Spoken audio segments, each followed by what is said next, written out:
Eh bien aujourd'hui, nous sommes dans la piscine de Cachan et aujourd'hui, nous sommes dans la piscine de Cachan et je vais vous raconter l'histoire d'un petit ours. Il était le son d'une petite fille très méchante qui n'arrêtait pas de torturer ses jouets. Ses poupées étaient cassées, ses voitures étaient écrabouillées et lui était maltraité. Heureusement qu'il était solide. Un jour, une nuit plutôt, il décide de partir. Dehors, il était heureux d'être libre. Et dans la neige, eh bien, il marche encore.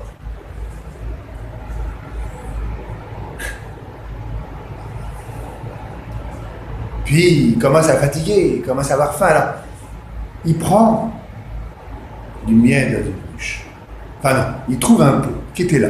Comme il avait faim, il essaie de le casser, mais il n'y arrive pas.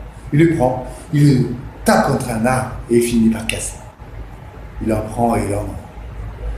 Il a tellement mangé qu'il finit par s'endormir.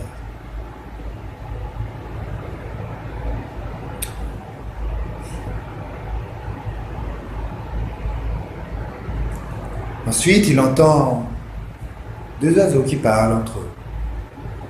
Il paraît qu'il faut faire une bonne action dans sa vie. Oui, c'est vrai. Moi, je sais ce que je vais faire. Moi aussi. Allez, on y va. On y va. Il faut faire une bonne action au moment de Noël. Alors, il descend de l'arbre et il marche dans la neige. Qu'est-ce qu'il pourrait faire? Tout à coup, arrive,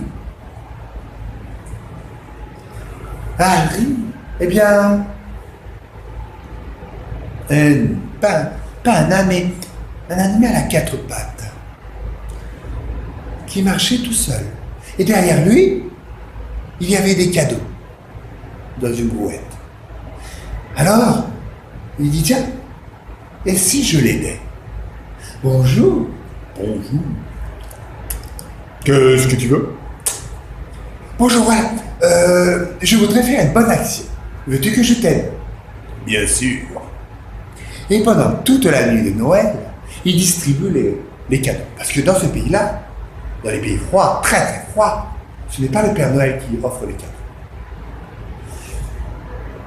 Et à la dernière maison, tous les cadeaux ont été distribués. Il ne restait rien.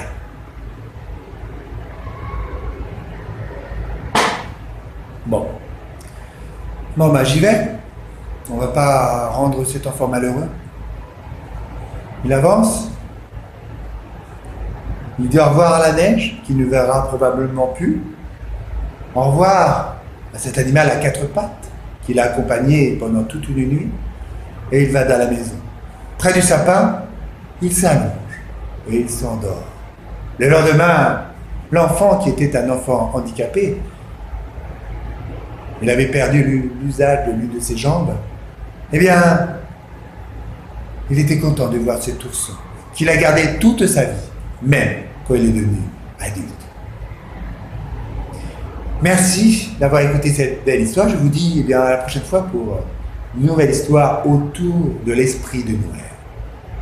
Merci et joyeux Noël.